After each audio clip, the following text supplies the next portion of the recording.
Nos habíamos quedado en nuestro anterior episodio viendo las evoluciones de el segundo certamen de banda de cornetas y tambores Villa de Abarán en Abarán, Murcia, España.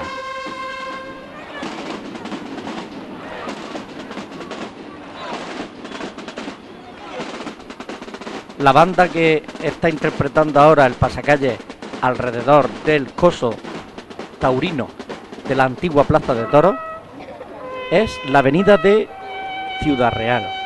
Ahora está interpretando el solo de trompeta, el toque del silencio americano.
Como se ve en el tendido, la expectación es total. Es la banda de cornetas, tambores y dulzainas Santa María Magdalena de Yecla.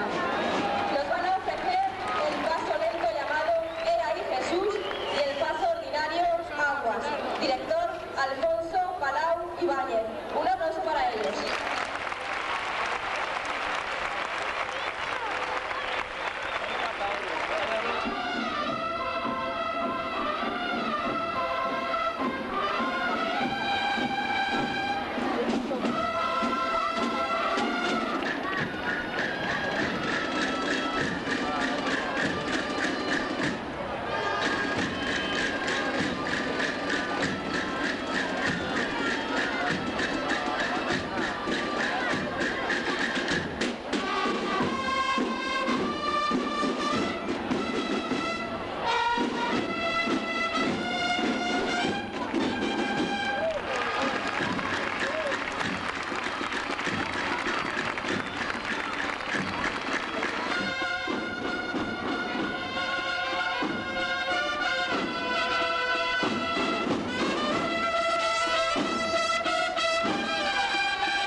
Ha sido la interpretación de la banda de cornetas y tambores de Santa María Magdalena de Yecla.